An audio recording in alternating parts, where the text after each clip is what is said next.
Allah kita Allah yang setia. Dia selalu menunjukkan kasih setianya kepada kita. Terima kasih Yesus.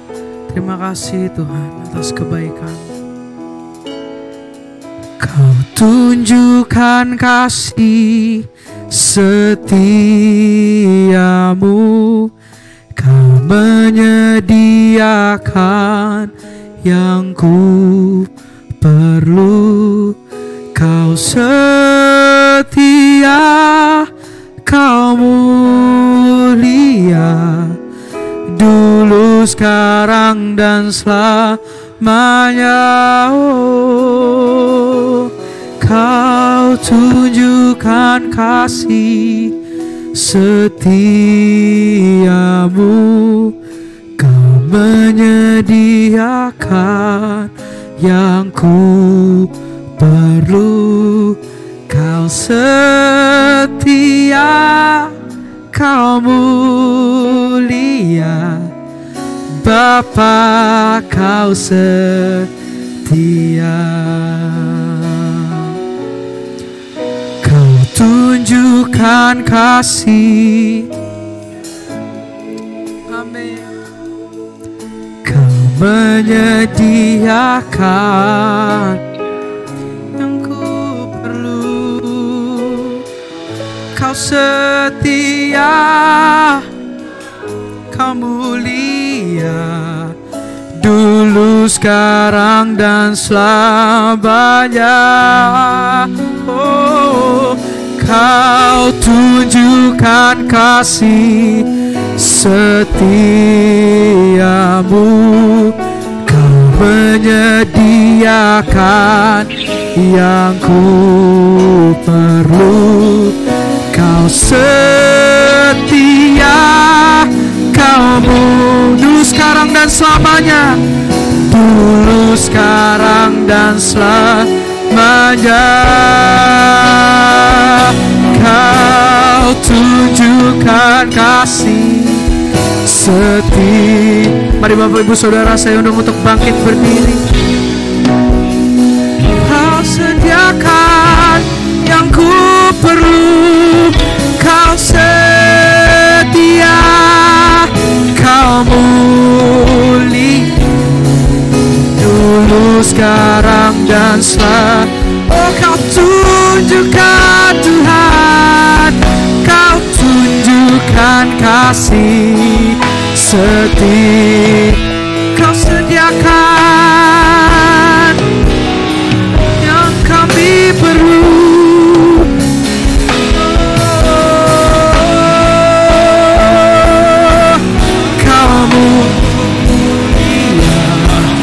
Dulu, sekarang, dan selamanya. Tunjukkan kasih setiamu. Kau menyediakan yang ku perlu. Kau setia, kau mulia, dulu, sekarang, dan selamanya. Tunjukkan kasih setiamu. Menyediakan yang ku perlu. Kau setia, kau mulia, Bapa kau setia. Kau setia, kau setia, kau mulia, Bapa kau setia. Kau setia, kau mulia, Bapa kau setia. Mari kita berikan kemuliaan bagi Tuhan kita. Mari kita berikan sorak-sorai haleluya. Kau setia, kasih-Mu Tuhan bagi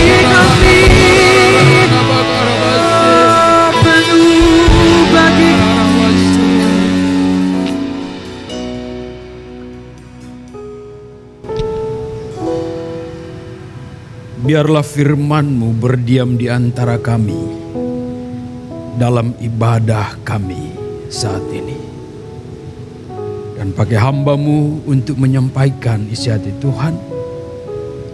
Nama Tuhan tetap dipermuliakan.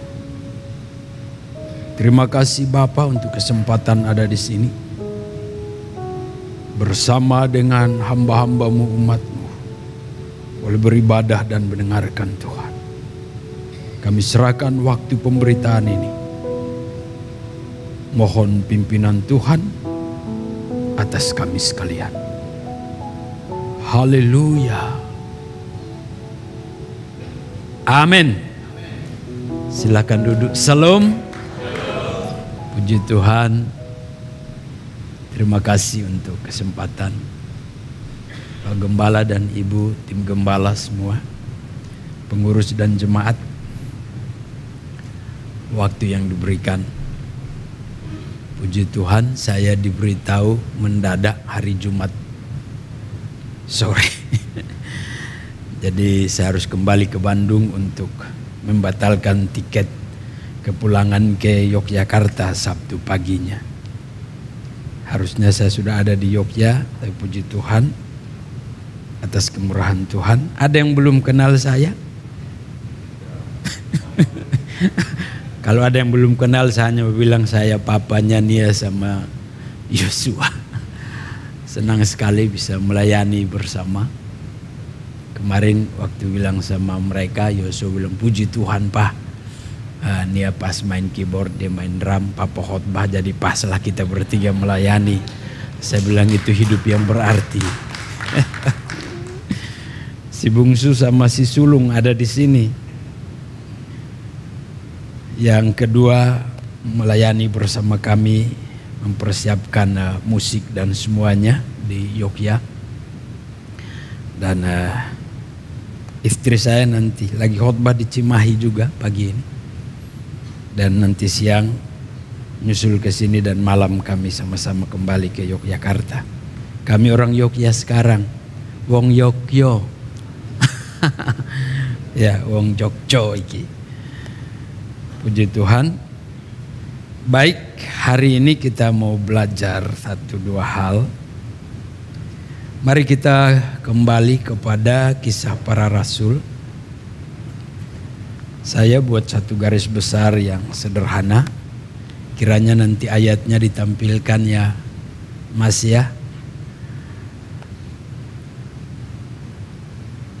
Kisah Rasul pasal yang keempat.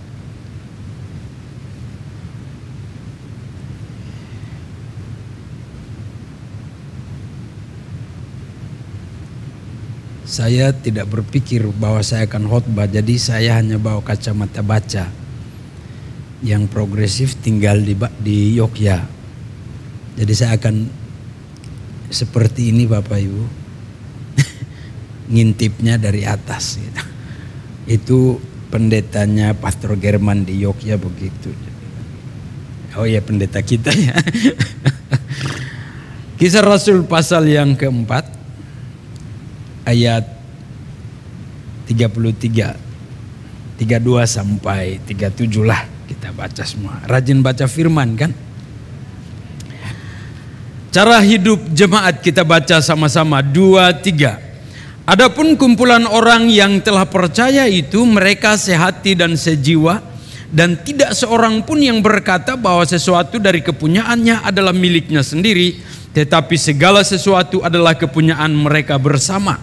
Dan dengan kuasa yang besar, rasul-rasul memberi kesaksian tentang kebangkitan Tuhan Yesus, dan mereka semua hidup dalam kasih karunia yang melimpah-limpah.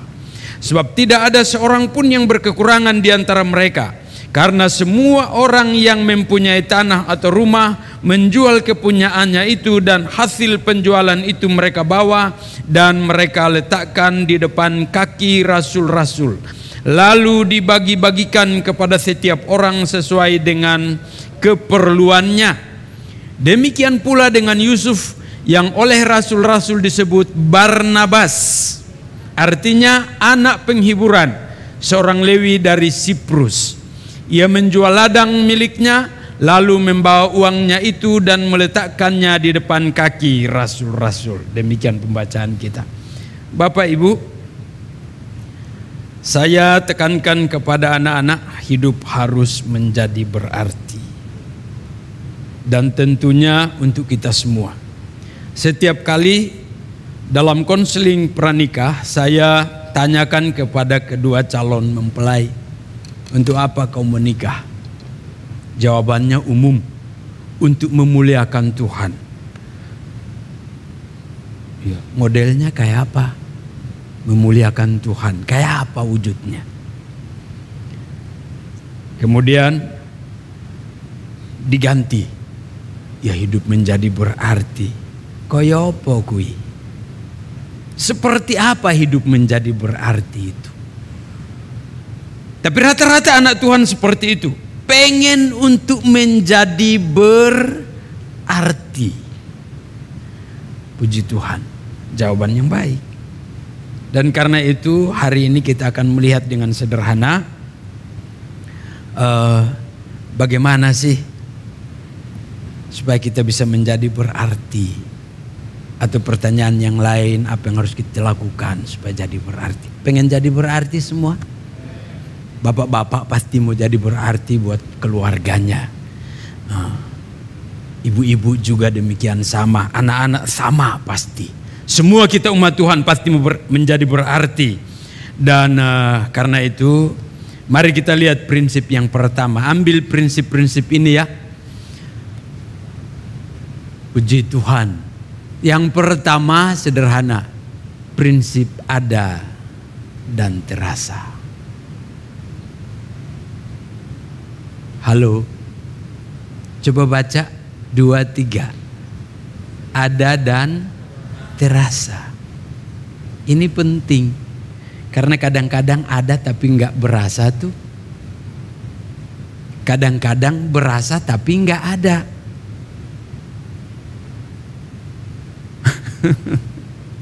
Berasa tapi nggak ada itu kayak papa yang barusan meninggal hari ketiga. Kemudian rasanya dia hadir di sini, tapi nggak ada gitu ya. Rasanya dia jalan bersamaku tapi nggak ada. Rasanya ada tapi terasa. Kadang-kadang juga ada tapi nggak terasa kalau ada. Lucu ya. Baik, mari kita lihat pembacaan kita. Untuk prinsip ini tolong tampilkan kalimatnya.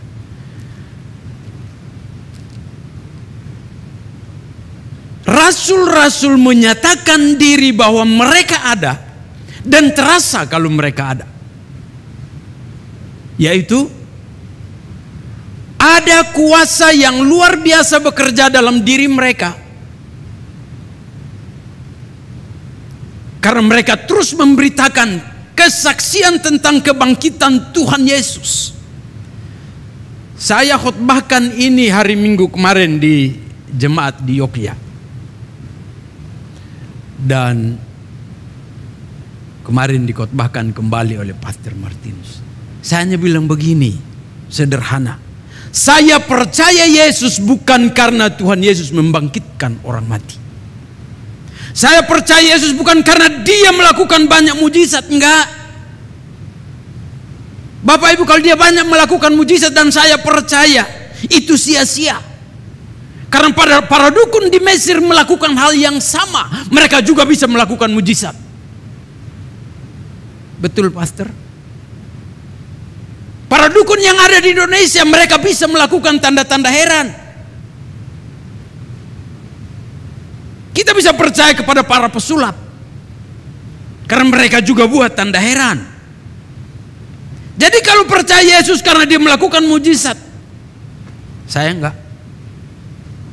Percaya Yesus karena Lazarus bangkit dari antara orang mati, saya enggak mau. Karena Alkitab berkata bahwa kalau Yesus tidak bangkit dari antara orang mati, sia-sia kepercayaan kita. Jadi saya percaya Yesus karena dia bangkit dari antara orang mati. Dan tidak ada tokoh seorang pun di bawah kolong langit ini yang seperti Yesus. Kuburan Mbah Preuk ada. Kuburan mbah-mbah yang lain ada. Oh, orang yang dulu luar biasa katanya bisa terbang, bisa apa. Oke. Tapi kuburannya ada. Dan orang-orang yang menaruh percaya kepada mereka selagi hidup sekarang datang ke kuburannya. Mbah, tolong mbah, pesugihan mbah, pengen kaya mbah gitu. Tapi si mbah diam aja, tinggal tulang. Saya percaya Yesus dan mari kita percaya Yesus karena dia bangkit dari antara orang mati. Dan rasul-rasul memberitakan kesaksian ini. Mereka tidak menyaksikan Yesus lahir di Bethlehem. Mereka tidak menyaksikan bahwa Yesus membangkitkan Lazarus. Mereka tidak menyaksikan hal-hal yang lain. Tapi mereka menyaksikan kebangkitan Kristus dari antara orang mati. Itu inti kesaksiannya. Dan kuasa itu menyertai. Ada para rasul. Dan ada dirasakan dampak kehadirannya. Di mana mereka datang, kuasa Allah bekerja. Di mana mereka ada, kuasa Allah bekerja. Kesembuhan terjadi, kebangkitan terjadi, kebangkitan semangat baru terjadi. Kenapa? Ada dan terasa. Jangan sampai datang hamba Tuhan gak berasa tuh kalau dia datang. Oh, ada datang ya. Repot itu.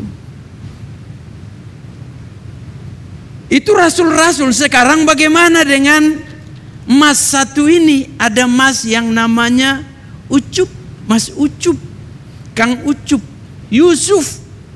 Demikian pula dengan Yusuf yang oleh oleh rasul-rasul disebut Barnabas, anak Nabas. Bapak Ibu lihat, oleh rasul-rasul dia disebut Barnabas, artinya anak penghiburan, seorang Lewi dari Siprus. Seolah-olah begini, rasul-rasul ini amati. Yusuf ini gimana sih? Wah, anak Nabas satu ini luar biasa. Dan mereka kasih julukan kepada dia anak penghiburan. Wow. Bapak Ibu lihat di sini. Ada dan terasa. Setiap hari dia kumpul bersama para rasul. Dia kumpul bersama jemaat-jemaat. Dan hasil pengamatan, nilai yang diberikan, luar biasa. Yusuf, kamu ini anak penghiburan. Itu sandangan yang dikasih oleh para rasul. Di antara mereka semua, kau anak penghiburan. Barnabas. Kok bisa ya penilaian ini, slogan ini, sandangan ini dikasih? Karena memang itulah hidupnya. Setiap kali dia ada menjadi anak penghiburan. Setiap kali dia ada yang lain pada terhibur, tertawa, sukacita, enjoy, merasa nyaman. Setiap kali dia ada. Maka ketika dia nggak ada rasanya semua susah. Waduh, kok Barnabas, Yusuf kemana ya? Nggak ada dia, nggak rame. Bapak Ibu, itu sederhana tetapi menarik untuk kita katakan bahwa kehadiran Yusuf membuat rasa. Ada rasa ketika dia hadir. Yang susah bisa tertawa, yang nangis bisa tersenyum. Kehadiran Yusuf setiap kali dirindukan oleh para rasul. Kalau dia ada sudah terhibur, udah datang dia, baru dengar aja bunyi langkahnya, orang sudah tertawa, apalagi lihat wajahnya. Wow. Jangan sampai orang dengar langkah lari. Anak-anak dengar motor papanya bunyi langsung masuk kamar, tutup pintu. Oi, papa datang, jangan ribut, papa mau tidur. Kan ada papa kayak gitu kan? Papa lagi nonton TV, jangan coba anak lewat gitu. Apalagi kalau papa bobo, jangan ada suara. Dengar baik-baik. Rasanya bukan begitu. Tetapi rasanya adalah kalau papa ada, rumah ini rame. Kalau mama ada, rumah ini rame. Yang positif. Sampai mati pun akan dirindukan. Amin ya. Jangan papa ada tegang semua. Mama ada isi cerewet. Aduh.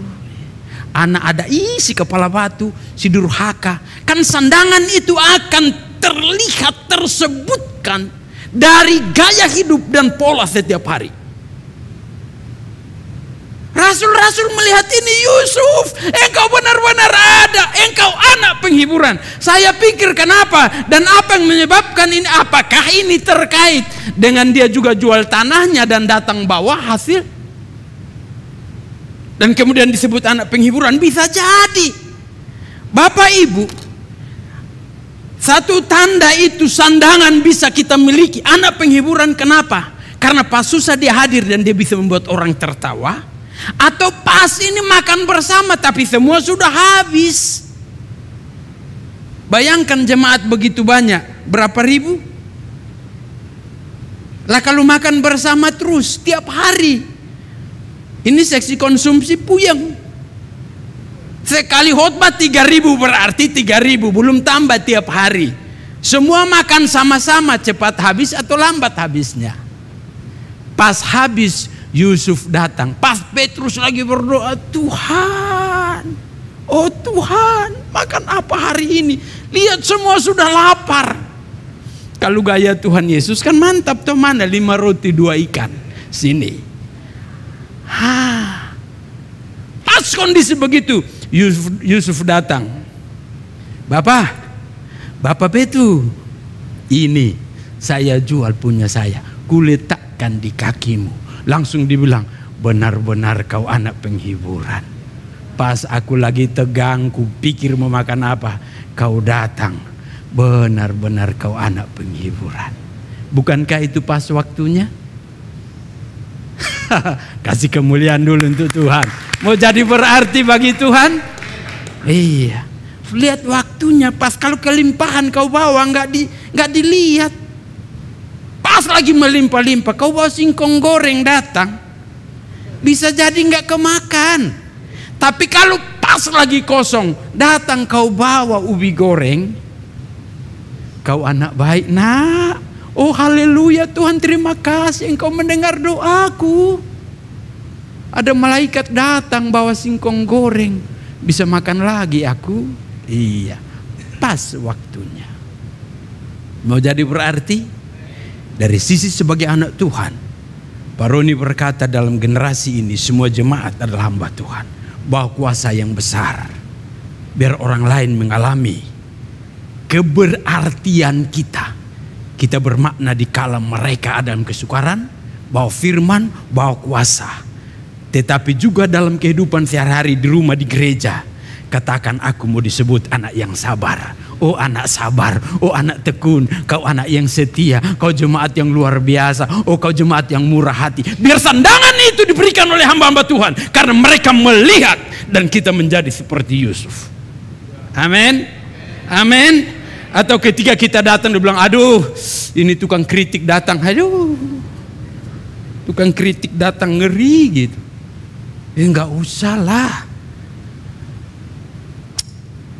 Ada dan terasa.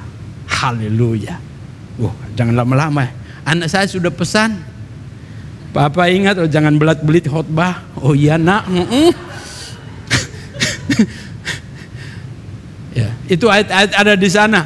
Filipi 2:20 ada di sana. Timotius dapat sandangan. Dia murid anak rohani. Yang sehati sepikir, yang memperhatikan kepentingan Paulus. Benar-benar itu.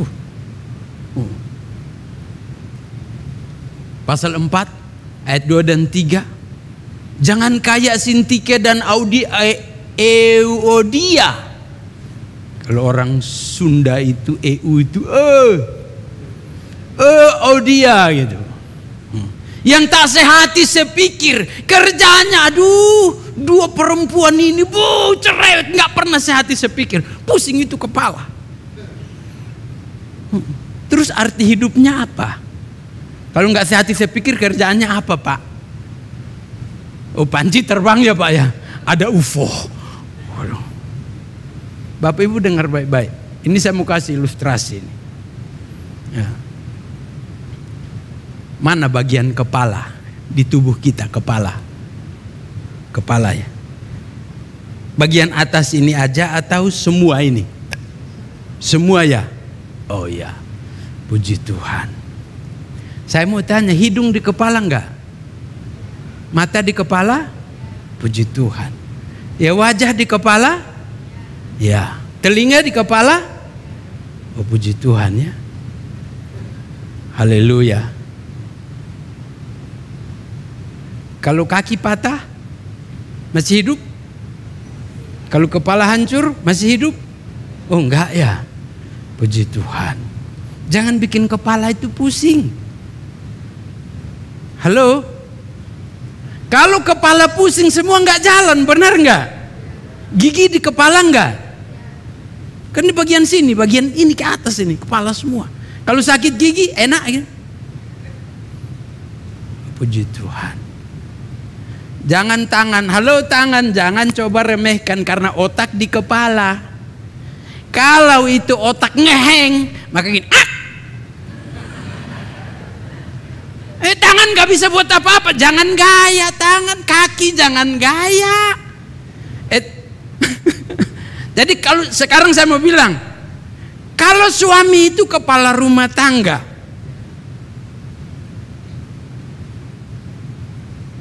telinga ada di mana?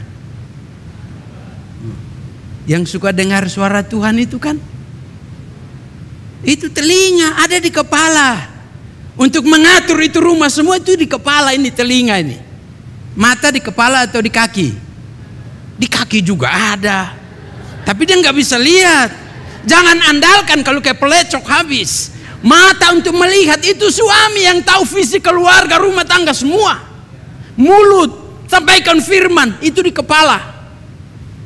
Mengolah dan menyaring banyak hal itu gigi di kepala. Apalagi yang di kepala? Pemikir semua di kepala. Nah, terus kalau istri kepala atau bukan? Istri tulang rusuk. Atau melindungi apa? Semua organ yang ada di sini yang penting-penting gitu. Makanya kalau tulang rusuk patah, itu hati apa jantung semua bisa ketusuk. Jadi itu kepala bisa jalan baik. Jadi saya mau bilang begini, halo, jangan juga bikin pusing kepala Pak Gembala, karena Pak Gembala itu kepala gereja di sini kan. Salah atau enggak? Uraikanlah sendiri.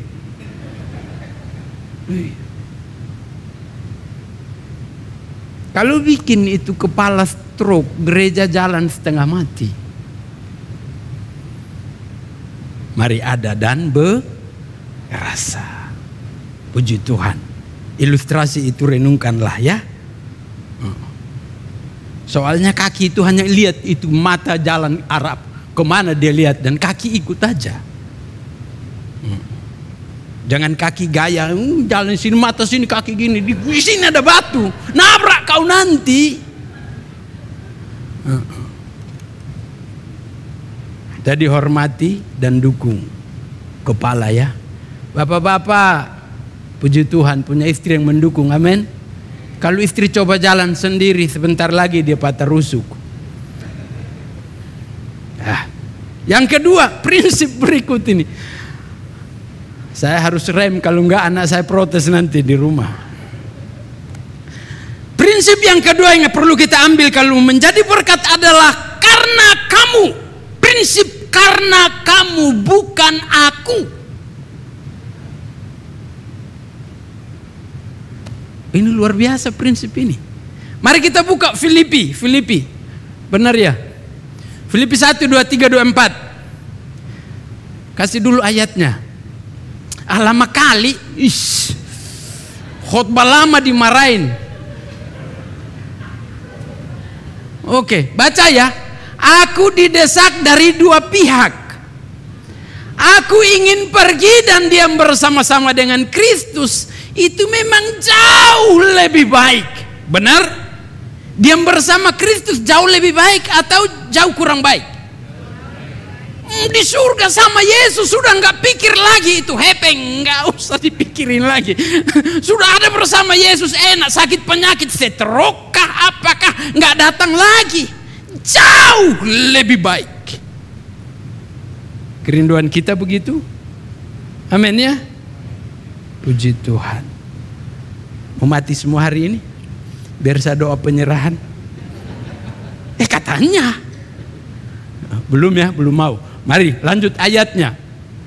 Tetapi lebih perlu untuk tinggal di dunia ini karena kamu. Jauh lebih baik versus jauh lebih perlu. Beda Bapak Ibu. Paulus bilang jauh lebih baik aku mati sudah sama Yesus di sorga. Wah, jauh lebih baik. Seolah-olah lebih baik ada di surga daripada ke Jepang, atau Amerika, atau di mana. Lebih baik, tetapi dia bikin kontras. Tapi jauh lebih perlu. Jauh lebih perlu. Aku ada di dunia ini karena kamu. Artinya dia tidak egois. Aku di surga lebih enak. Nggak pikir lagi si tukang kritik. Nggak pikir lagi si tukang melawan. Nggak pikir lagi bagaimana pemuritan. Nggak bagaimana dengan penginjilan. Udah tenang di sorga. Tapi dia tidak egois. Dia bilang lebih baik. Lebih perlu aku ada di dunia ini karena kamu. Lihat prinsip ini. Prinsip karena kamu, bukan aku. Mau jadi berarti? Mau jadi berarti itu untuk siapa sih Bapak Ibu? Untuk siapa? Oh, rohani kali. Ya untuk orang yang ada di sekitar kita juga, vertikal dan horizontal. Bapak, punten. Bapak umur berapa? 70. Puji Tuhan. Bapak masih mau hidup atau? Oh, masih mau hidup. Alasannya apa, Pak? Supaya jadi berkat. Yang di sebelah istri atau anak? Istri. Coba bilang, aku masih mau hidup karena kamu. Loh. Kan selalu begitu. Sudah kakek nenek mau masuk nanti minta tambah panjang umur. Kutanya ngapain? Lebih perlu aku ada di sini karena nenek ini. Lebih perlu aku ada di sini karena kamu. Coba sampaikan kiri kanan, apalagi kalau suami istri. Aku mau tetap ada di sini karena kamu.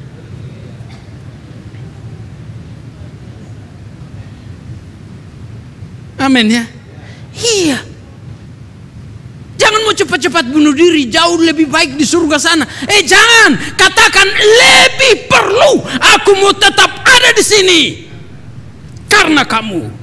Nah, papa mau tetap ada di sini karena kamu.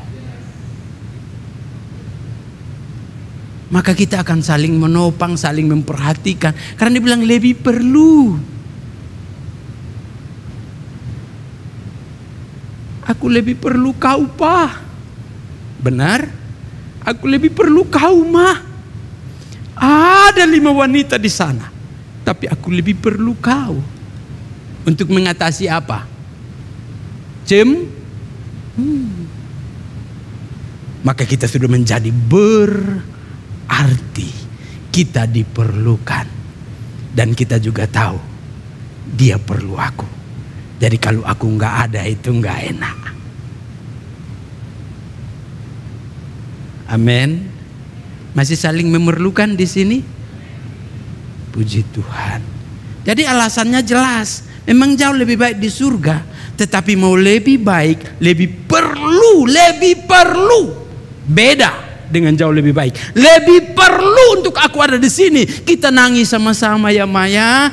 Pak Pendeta, Pak Pastor, kita nangis sama-sama ya. Mari kita bangun sama-sama. Kita saling mendukung gereja ini terus bertumbuh sama-sama kita. Lebih perlu aku ada di sini Pak daripada aku di gereja sana. Kayaknya lebih perlu aku ada di sini.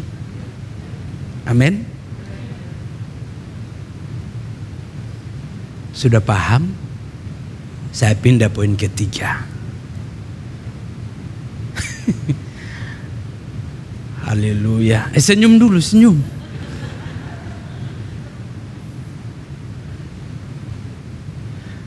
Coba sekali lagi lah ngomong keras. Ke kiri kanan ngomong keras. Yang tadi, lebih perlu aku ada di sini. Karena kamu, yang istri langsung merah merona. Cia.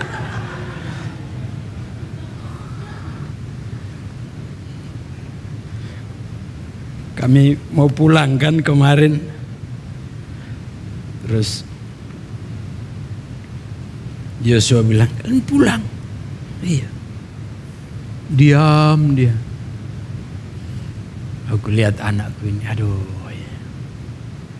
Tapi dia bilang, ya nanti balik lagi. Sampai dia tanya di WA kemarin, apa jadi khotbah enggak di GMH? Jadi, hore. Kalau anak saya yang perempuan beda lagi. Kan kunci rumahnya rusak. Kunci rumahnya rusak itu. Putar kuncinya 360 derajat enggak dapat. Saya bilang ini dia telepon ke Bandung sama buat gimana? Pas saya ada di sini saya bilang saya harus ada dan terasa untuk anakku. Jadi saya beli silinder kunci, saya ganti, saya beli obeng karena pinjam ke GMH obeng kan agak jauh, jadi saya beli aja. Saya bikin semua, kemudian sudah selesai saya foto satu anak kunci di sebuah tempat, di suatu tempat, saya kirim ke Nia. Nanti kalau kamu pulang kantor, ini anak kuncinya di sini, jangan telepon papa lagi. Kemudian dia jawab begini, asik, papaku penyelamat.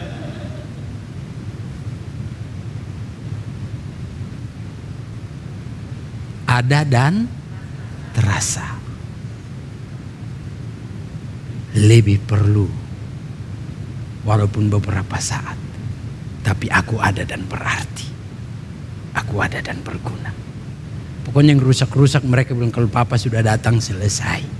Motor yang sudah prak saya datang selesai. Saya salah sekolah Bapak Ibu, sekolah pendeta, harusnya sekolah mekanik. Tetapi aku bisa, karena aku bisa, aku mau.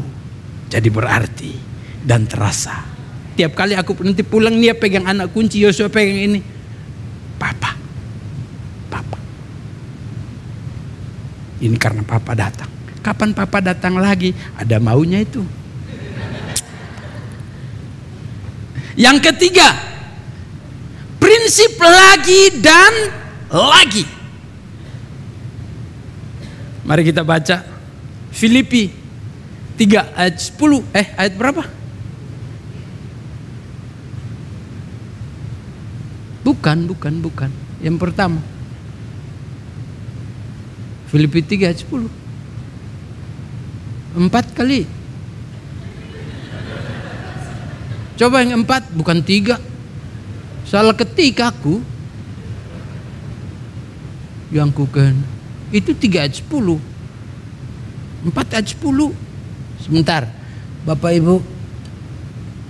Oh iya, saya salah ketik ya.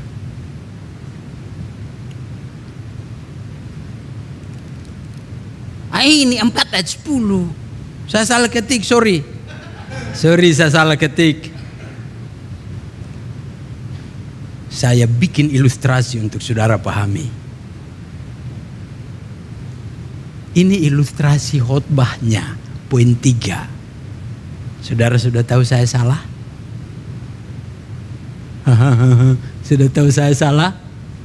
Terus kalau saya salah diapain? Ampuni lagi. Wih.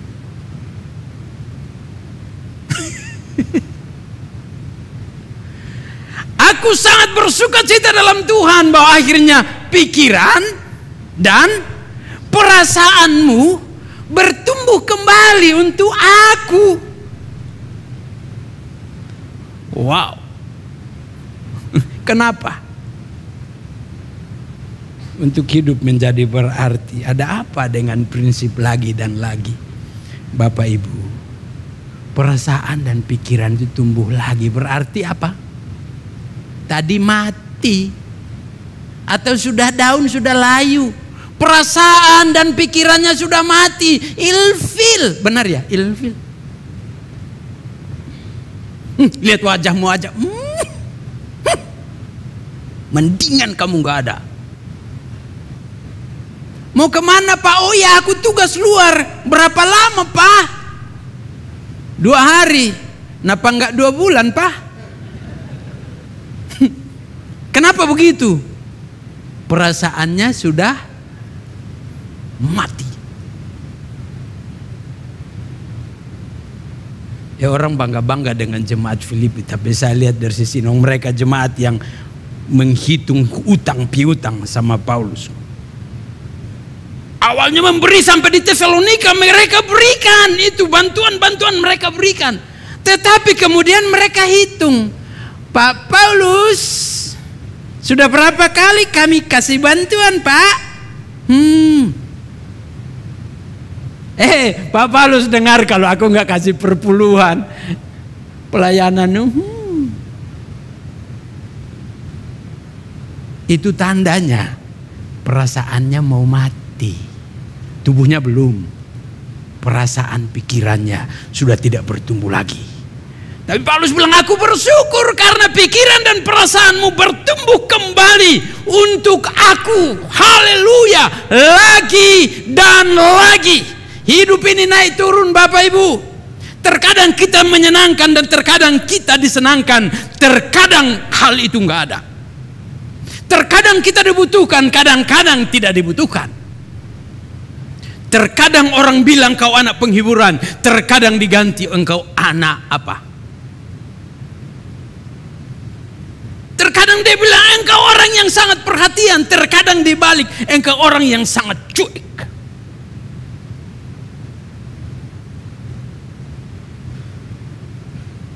Terkadang begitu dekat, terkadang juga begitu jauh rasanya.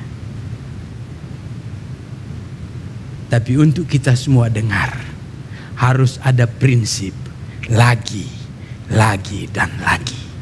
Mengasihi lagi, murah hati lagi, mengampuni lagi, datang lagi, kumpul lagi. Kemarin jauh sekarang dekat lagi.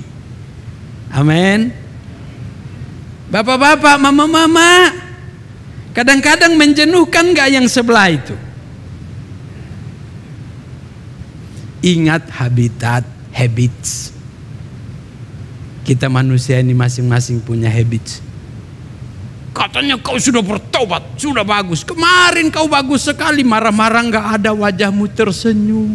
Oh cinta kali aku sama kau. Tapi kenapa hari ini betapa beringasnya kau? Benar-benar raja singa, raja guguk kau.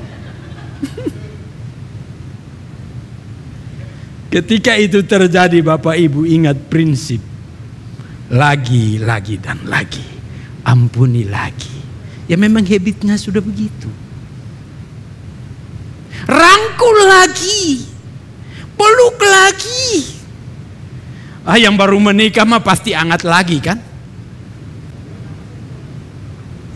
Belum lagi itu mah. Masih hangat. Benar ya Pak ya? Oh amin. Kenapa enggak yakin? Kemarin I love you. Engkau bagi apa? Pretty woman kah? Apakah itu? Besok menjengkelkan, terima lagi, peluk lagi, perasaan itu tumbuh lagi. Ada yang marah saya di sini? Tolong tumbuhkan kembali kasihmu kepadaku. Ada yang saling benci hari ini? Itu kan mainannya itu perasaan.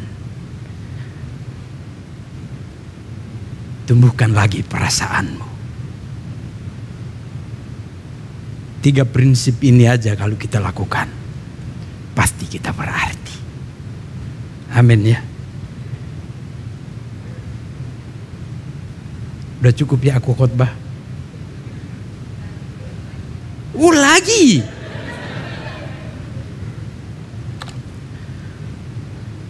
Puji Tuhan. Tuhan Yesus di atas kayu salib dia berteriak, Eli, Eli lama sabachthani. Allahku, Allahku, mengapa engkau meninggalkan aku? Dia pikul dosa kita dan terlepaslah persekutuan dengan Bapa. Dia sampai teriak itu. Tapi Bapak Ibu tahu, setelah kebangkitannya, Efesus tulis di sana dalam prinsip yang kedua, yang jauh menjadi dekat. Permusuhan antara Allah dan manusia selesai. Damai. Hingga ke Ibrani pasal 13 ayat 5. Dampaknya itu, aku sekali-kali tidak akan meninggalkan engkau. Dia pernah mengalami keterpisahan antara dirinya dengan Bapa karena dosa yang harus dia pikul, dosa kita. Tapi setelah itu dia persatukan. Seolah-olah Tuhan Yesus bilang begini, lebih perlu aku teriak Eli, Eli lama sabachthani karena kamu, supaya kamu beroleh damai dengan Bapa dan tidak akan pernah terpisahkan lagi oleh apapun. Mari pegang 3 prinsip ini. Prinsip pertama apa? Ada dan terasa. 2, 3, lagi dan lagi. Kopi lagi, kopi lagi, kopi lagi. Jangan pernah berhenti bikin kopi ya. Lagi dan lagi. Tuhan Yesus memberkati. Mari kita berdiri di hadirat Tuhan. Ingat, kita perlu saling menopang dan tidak boleh terpisah satu sama lain. Apapun habits, apapun kesalahan yang pernah ada, dengarkan 3 prinsip ini. Tuhan mau ini tercipta dalam kehidupan kita. Dan kita akan menjadi berarti dalam segala lini. Haleluya.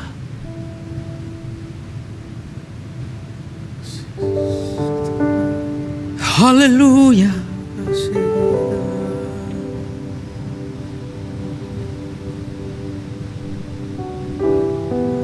Bapak Ibu ampuni lagi. Bapak Ibu bangkit lagi. Bapak Ibu bermurah hati lagi. Memberi lagi. Apa yang baik yang pernah dilakukan, buat lagi. Karena engkau diperlukan. Engkau harus katakan kepada dirimu bahwa engkau perlu untuk ada. Karena semua orang membutuhkanmu.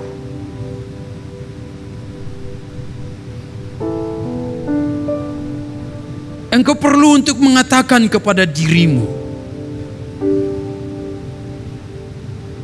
bahwa engkau ada dan keberadaanmu harus dirasakan kebaikannya. Harus dirasakan oleh orang lain.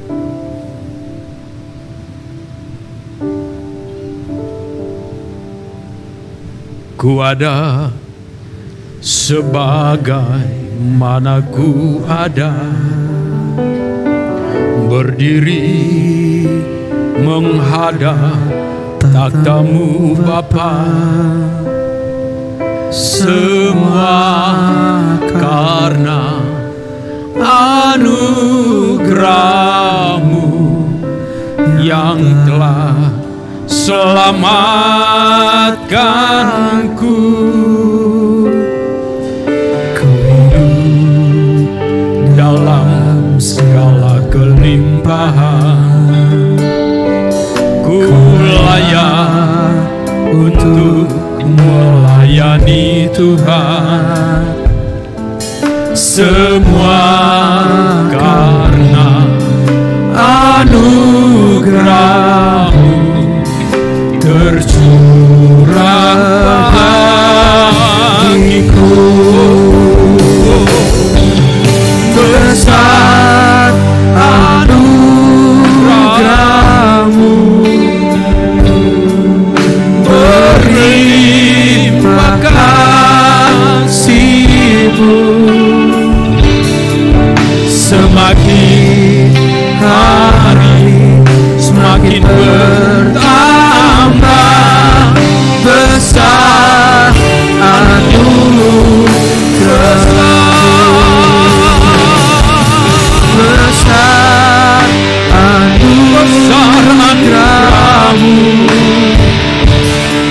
berlimpah kasih-Mu, semakin hari semakin bertambah besar anugerah-Mu. Sekali lagi, besar anugerah-Mu, besar anugerah-Mu, berlimpah kasih-Mu. Mari Pastor German doa mengucap syukur untuk firman. Semakin bertambah besar anugerah-Mu.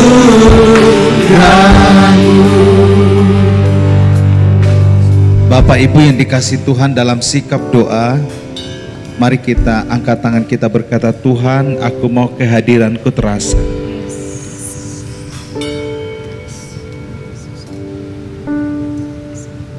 Mungkin kita sudah ada yang bertahun-tahun, mungkin 10 tahun atau lebih. Katakan, aku mau terasa.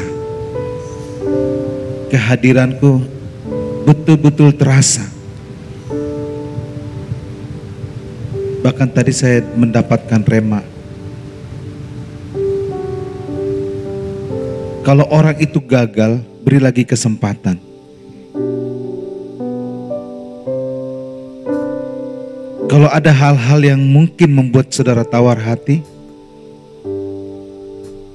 mari katakan, saya mau memberikan kesempatan. Ada orang berkata, mau berapa lama Pak?